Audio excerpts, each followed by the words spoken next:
28 জুলাইয়ের পর প্রকাশ হতে পারে এসএসসি ও সমমান পরীক্ষার ফলাফল।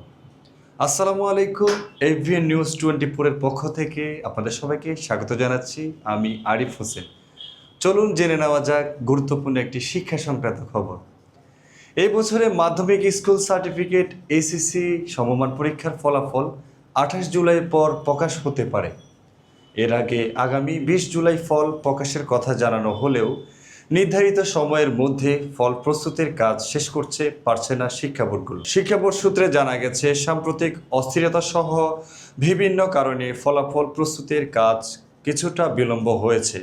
তবে আগামী 28 বা 29 জুলাইয়ের মধ্যে ফলাফল প্রস্তুতের পুরো প্রক্রিয়া শেষ করার লক্ষ্যে কাজ করছে সংশ্লিষ্ট বোর্ড। বাংলাদেশ আন্তঃশিক্ষা বোর্ড সমন্বয় কমিটির সভাপতি অধ্যাপক সৈয়দ আখতারুজ্জামান জানিয়েছেন, 20 জুলাইয়ের মধ্যে ফলাফল প্রস্তুত করার নির্দেশনা দেওয়া হয়েছিল, কিন্তু বিভিন্ন কারণে নির্ধারিত সময়ের মধ্যে কাজ শেষ করা সম্ভব হয়নি। তিনি আরও জানান, শিক্ষা বোর্ডগুলো আগামী এক সপ্তাহের মধ্যে ফলাফল প্রস্তুত কাজ শেষ করার চেষ্টা করছে। তবে ফলাফল প্রকাশের চূড়ান্ত তারিখ নির্ধারণ করবে শিক্ষা মন্ত্রণালয়।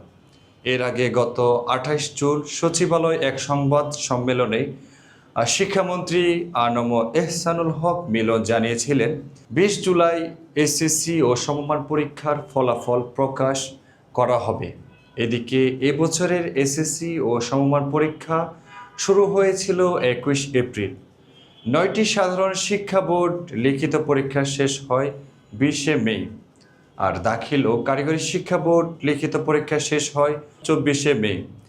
এই বছরটি 9টি সাধারণ শিক্ষা বোর্ড, বাংলাদেশ মাদ্রাসা শিক্ষা বোর্ড এবং বাংলাদেশ কারিগরি শিক্ষা বোর্ডের অধীনে মোট 28,57,344 জন পরীক্ষার্থী পরীক্ষায় অংশগ্রহণের জন্য নিবন্ধন করেছে। তবে ফলাফল প্রকাশের চূড়ান্ত তারিখ এখনও নির্ধারণ করা হয়নি।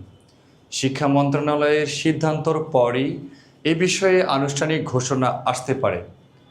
এসএসসি ও সমমান পরীক্ষার ফল প্রকাশের সর্বশেষ আপডেট পেতে চোখ রাখুন এভিএন নিউজ 24-এর পর্দায়। এতক্ষণ সঙ্গে ছিলাম আমি আরিফ হোসেন। সকলকে জানাই অনেক অনেক ধন্যবাদ।